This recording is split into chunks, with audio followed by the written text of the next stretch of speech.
High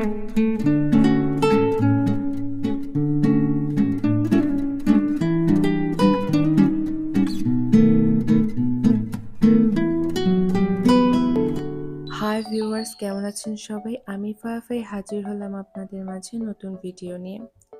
খুবই simple border embroidery করব আজকে আমি আমার কামিজে।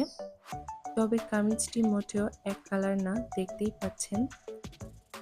এবার আমি একটি ছাপার কামিজ নিয়েছি এমব্রয়ডারি করার জন্য। সবসময় তো এক কালার কাপড়ের উপর এমব্রয়ডারি করি, তাই চিন্তা করলাম এবার ছাপার কাপড়ে করা যাক। এখানে আমি স্টিম স্টিচ সেলাই ব্যবহার করব। এভাবে আর্ট অনুযায়ী আমি সেলাই করে নেব। এভাবে আর্টের ওপর সেলাই করে নিলে ভালো লাগে দেখতে। হয়ে গেছে, এবার আমি ভেতরটা ভরাট করে নেব। আমি ভরাট করলেও পুরোটা ভরাট করব না। এভাবে প্রতিটা ফোল্ড একটি থেকে আরেকটি নিচের দিকে যাবে, যাতে মাঝখানের অংশটা খালি থাকে।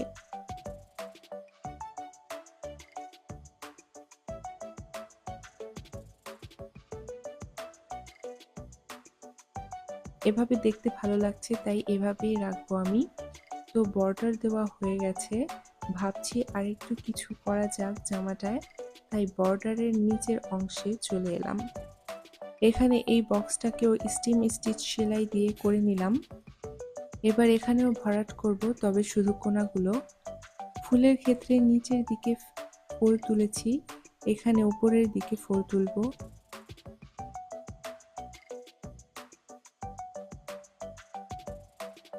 এভাবেই আমি সবগুলো করব। এখানে সবগুলো ছাপার মাঝখানে বক্সগুলো করেছি আমি। তো এই হচ্ছে আমার জামা। আমি হাতেও বর্ডারটা করে নিয়েছি। তো দেখতে কেমন হয়েছে অবশ্যই কমেন্টে জানাবেন। আজকের মতো এতটুকুই।